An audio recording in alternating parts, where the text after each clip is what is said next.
take care of the animals. And we're going to start with cutting up vegetables, because a lot of these animals eat vegetables. The tortoises and the iguana. Snakes, of course, don't. There's no such thing as a herbivorous snake, but some of the animals are omnivorous. They eat both.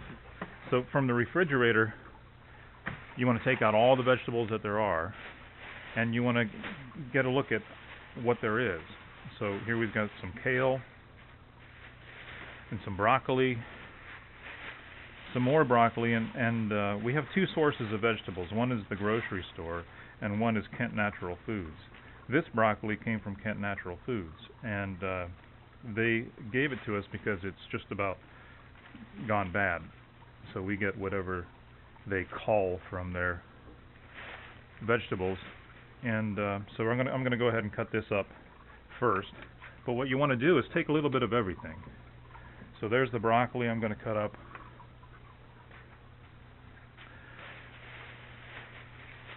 The kale, and as far as determining how much of each thing to cut up, I kind of follow the general rule: a handful, or half, or one of each thing. The base of the salad, and what you want to do is make a really diverse salad. The base of the salad is the kale, or the leafy vegetables, whatever you have that's leafy. And we try not to get iceberg lettuce, for example. Anything with lettuce in the name usually isn't good. It doesn't have as much nutrition as the other kind of leafy vegetables, so we try to avoid them. Collard greens are really good. So we've got some zucchini here, an apple. Notice I'm just taking one of each to make for a very diverse salad. We want to get a good mix of nutrients in here. And as far as the yam goes, I'm going to cut that in half and only use half. I guess I'll choose the larger half this time. The other half will go back in the fridge. So everything then can go back in the refrigerator.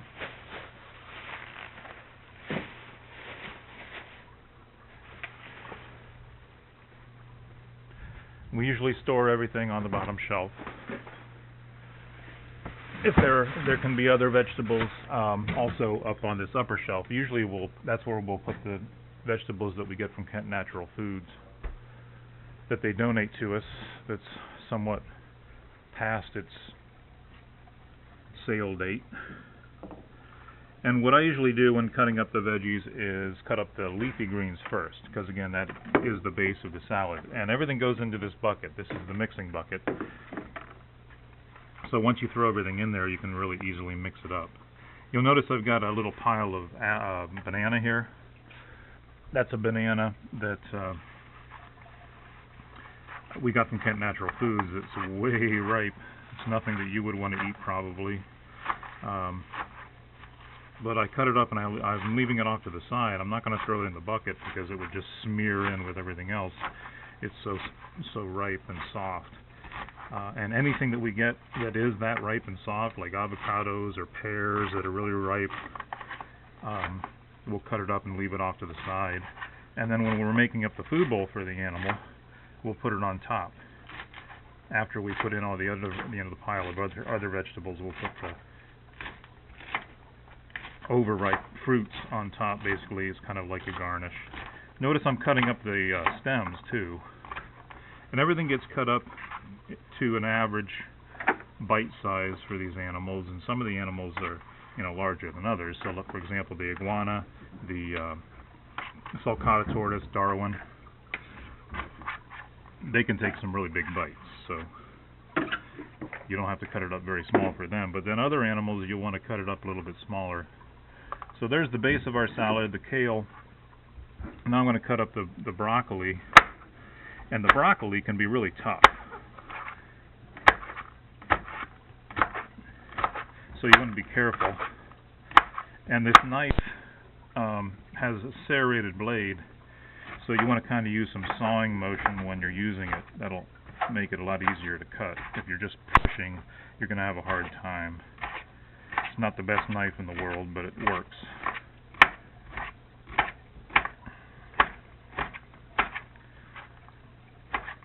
And again, these are pretty big slices, and I always start with the stem first. If it needs to be cut down smaller than that, you know, in preparation for an individual food bowl, then it can be just cut either in half or even smaller than that if necessary. But for the most part, I just cut up the stem until I get down to the florets, and then the florets will very easily separate again into somewhat average bite-sized pieces that can be further cut down. Even the leaves, I mean everything. These animals aren't picky, especially, like I said, Darwin, the sulcata tortoise. He'll eat just about anything. And go ahead and throw it into the bucket. And then we've got another broccoli to do the same with. Typically, I won't necessarily cut up this much broccoli, but we don't have a whole lot of other things to cut up today. So it all depends on the variety of vegetables that you have as to how much of each you want to cut up.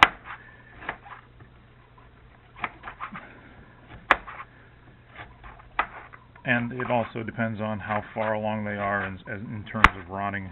You know, we don't want to let them get to the point where we can't even use them for the animals. The animals will eat vegetables that are pretty far along, but you don't want to let that go too far because there is a limit. They're too moldy or too far ripe.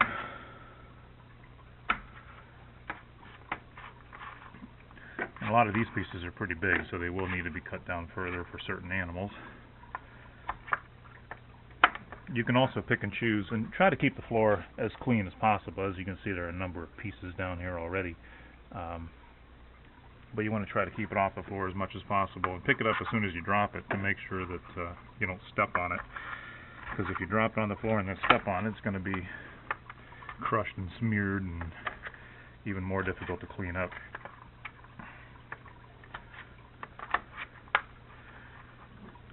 So instead of letting things get really dirty and then cleaning them up later, we try to keep things clean as we go. But you'll notice that, you know, the room is not the cleanest place in the school, that's for sure. Whoops, dropped another piece. And got one back here.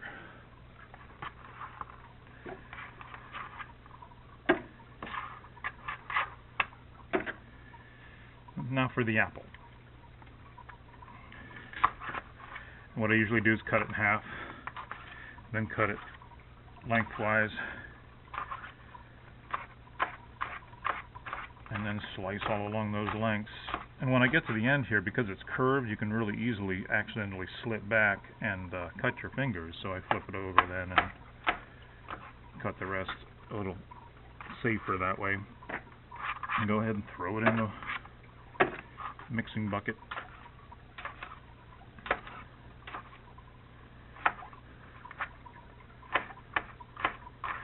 I'm usually the one that cuts up the vegetables, but if you really want to do it, you're welcome. You're welcome to do so. I'm kind of a control freak when it comes to the amount of vegetables that are being cut up, and to make sure that it is a nice variety of vegetables, like a little bit of everything is used and goes into the salad every time.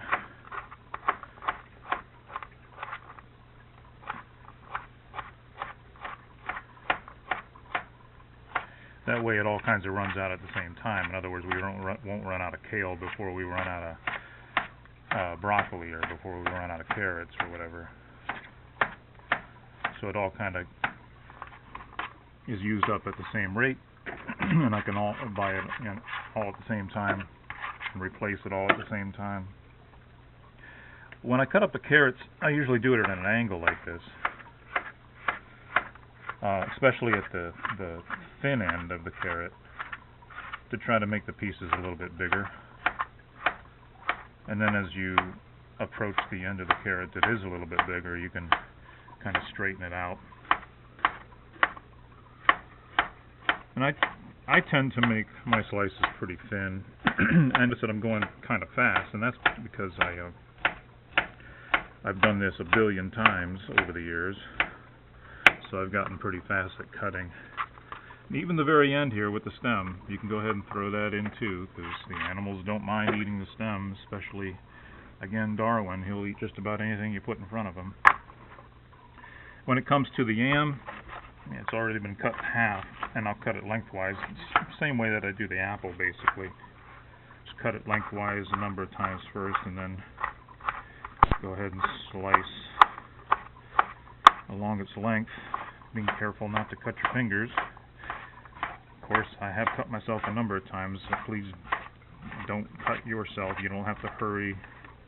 You don't have to rush. You don't have to do it as fast as I do it. That's the other reason that I tend to do it, though, so nobody's in danger of cutting themselves. Throw that in. And that's all the vegetables that we had today.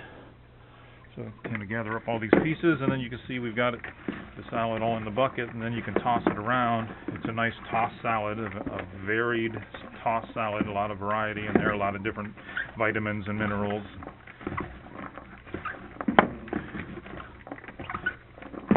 Toss it around till it's good and mixed, and that's it. So the next videos will show how to take care of individual animals, but for now, we're done.